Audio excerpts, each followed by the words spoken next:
কিন্তু কবিগুরু সম্বন্ধে কোনো কথা সাংবাদিকরা লেখার সময় পাননি। আমার মনে হয় সাংবাদিকরাও হয়তো তার সম্বন্ধে কিছু লিখতে একটু দ্বিধাগ্রস্ত, কারণ এখন বিভিন্ন কারণে আমাদের ঘরে ঘরে অসংখ্য রবীন্দ্রনাথ রয়েছে। তাদের কথা বলতেই আমরা ব্যস্ত এবং তাদের সম্মান জানানো, তাদের শ্রদ্ধা জানাতে আমরা এত ব্যস্ত যে আসল ব্যক্তিদের কিন্তু আমরা আজকে ভুলতে বসেছি। যাই হোক, দুঃখ করে লাভ নেই।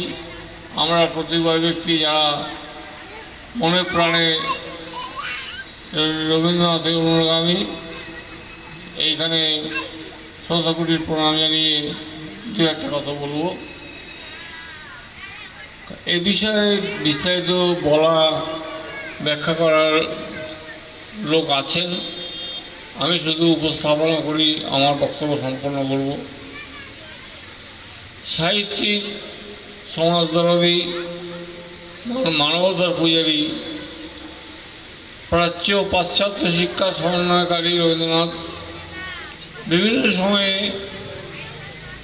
খেটে খাওয়া মানুষের ওরা কাজ করে, এই শেষ বয়সে রবীন্দ্রনাথের দেখা ওরা কাজ করে কবিতাটি, এটা সত্যিই প্রাণিধানযোগ্য। তাই আমার পরবর্তী বক্তা অনেকেই আছেন, আজকের দিনটি সম্বন্ধে, বিশ্বকবি সম্বন্ধে বিস্তারিত বলার, আমি বলে আর আপনাদের একই কথা বারবার বলে বিরক্ত বোধ করতে চাই না।